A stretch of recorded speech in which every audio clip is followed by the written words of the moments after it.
আমরা সবাই জানি এই মুহূর্তে একটা রাজনৈতিক সংকট সারা বিশ্ব জুড়ে চলছে। এই বিশ্বজুড়ে রাজনৈতিক সংকটের মাঝে আমাদের দেশ ভারতবর্ষের একটি রাজ্য পশ্চিমবঙ্গ, যেখানে আমরা অবস্থান করছি, সেখানে একটা ধর্মের ভেদাভেদ রাজনীতির সঙ্গে যেন গুলিয়ে যাচ্ছে। এবং আমরা সবসময় লক্ষ্য করছি যে মানুষের মধ্যে হিংসা, দেশ, অন্ধত্ব, বিজ্ঞানে অবিশ্বাস, ধর্মের প্রতি আনুগত্য দেখিয়ে ধর্মের নামে একটা বিভাজন সৃষ্টি করা। কিন্তু তার তো একটা শেষ আছে। তাই তো আমার মনে পড়ল একটা আর্টিকেল আমি পড়েছিলাম, সেটাই আপনাদের শোনাই। গ্যালিলিওর অপরাধ কি ছিল? তিনি শুধু বলেছিলেন সূর্য পৃথিবীর চারদিকে ঘোরে না।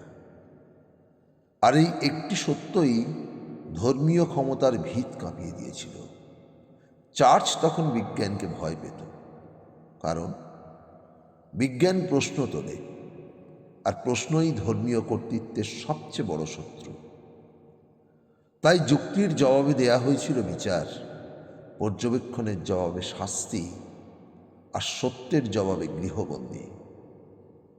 গ্যালিলিওকে মাথা নত করতে বাধ্য করা হয়েছিল, কিন্তু ইতিহাস দেখিয়েছে সত্যকে হাঁটু ভাঙানো যায়, কিন্তু চুপ করানো যায় না।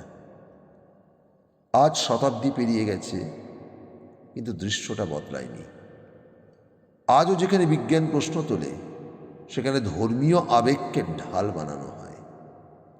আজও যেখানে যুক্তি কথা বলে, সেখানে আস্থার নামে মুখ বন্ধ করার চেষ্টা করা হয়।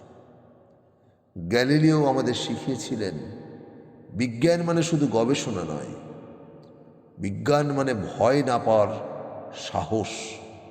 আর সেই সাহসই সব ধরনের অন্ধবিশ্বাসের বিরুদ্ধে সবচেয়ে শক্ত রাজনৈতিক অবস্থান।